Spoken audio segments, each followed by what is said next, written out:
একসময় এক বৌদ্ধ সন্ন্যাসী তার 500 শিষ্য নিয়ে এক আশ্রমে বাস করছিলেন। সে সময় সেই বৌদ্ধ সন্ন্যাসীটি ধ্যান সাধনার দ্বারা অনেক অলৌকিক ক্ষমতা লাভ করেন। এইসব সিদ্ধি বা ক্ষমতার মধ্যে ছিল দূরের জিনিস দেখা, দূরের শব্দ শোনা, পরের মনের কথা জানতে পারা, পূর্বজন্মের কথা স্মরণ করতে পারা প্রভৃতি। তিনি সবসময়ই ধ্যানমগ্ন থাকতেন। তিনি তার সকল শিষ্যদের দ্বারা পরিবৃত হয়ে তাদের শিক্ষা দিতেন। একদিন একটি বিষধর সাপের ছানা ঘুরতে ঘুরতে তপস্বীর আশ্রমে ঢুকে পড়ে। তাকে দেখে এক শিষ্যের পুত্র স্নেহ জাগে। তিনি তখন তাকে একটি বাঁশের কোপের মধ্যে রেখে তার রক্ষণাবেক্ষণ করতে থাকেন। শিষ্যটি সেই সাপের ছানাটিকে পুত্র স্নেহ দিয়ে লালন পালন করতে থাকেন। তপস্বী শিষ্যদের মধ্যে একজন সাপের ছানা পুচ্ছে এ কথা শুনে তাকে ডাকিয়ে জিজ্ঞাসা করলেন, তুমি সাপ পুচ্ছ, এ কথা কি সত্য? শিষ্যটি বলল, হ্যাঁ গুরুদেব, আমি একটি সাপের ছানাকে পুচ্ছি।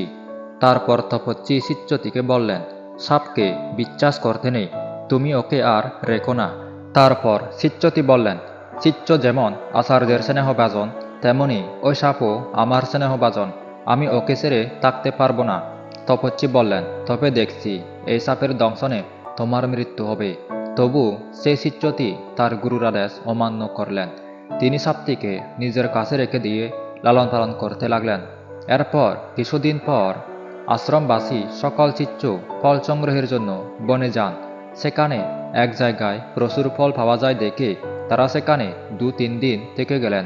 যে শিষ্যটি সাপ পুচ্ছিল সেই শিষ্যটি সাপটিকে বাঁশের পর্বের মধ্যে ভরে রেখে অন্য শিষ্যদের সাথে বনে যান। 2 দিন পর শিষ্যটি আশ্রমে ফিরে সাপটিকে খাওয়াতে গেলেন। তিনি সেই বাঁশের পর্বের মুখ খুলে বললেন, এসো বাছা, তোমার কদিন খাওয়া হয়নি। এই বলে তিনি সাপটিকে খাওয়াবার জন্য হাত বাড়িয়ে দিলেন। কিন্তু 3 দিন কিছু খেতে না পেয়ে উপবাসে সাপটি খুবই রেগেছিল। সাপটি তৎক্ষণাৎ শিষ্যটির হাতে দংশন করল। তারপর সাপটি বাঁশের পর্ব থেকে বেরিয়ে বনের মধ্যে চলে গেল। শিষ্যটি তখনই মারা গেলেন। অন্যান্য শিষ্যরা তখন গুরুদেবকে খবর দিলেন। তপস্বী এসে মৃতের শবদাহ করবার আদেশ দিলেন। তারপর আসন গ্রহণ করে শিষ্যগণকে উপদেশ দিলেন, যে ব্যক্তি স্বেচ্ছাচারী সেহিতপরায়ণ বন্ধুর কথা শোনে না, তার নিধন অবশ্য হবে। যেমন এই শিষ্যটি তার প্রমাণ। বিষধর সাপ কখনো মানুষের বন্ধু হতে পারে না। সাপ ছোট হোক বা বড় হোক, সাপের বিষ কখনো কম বা বেশি হয় না। একটি বড় সাপের যত বিষ থাকে, একটি ছোট সাপের মধ্যেও ঠিক ততটাই বিষ থাকে। তাই বন্ধুরা, বিষধর সাপের থেকে বিরত থাকবেন। একবার যদি সাপ তার বিষ কারো শরীরে ঢুকিয়ে দেয়, তাহলে সেই বিষ আর ফিরে পাওয়া যাবে না। আজকের ভিডিওটি এই পর্যন্ত।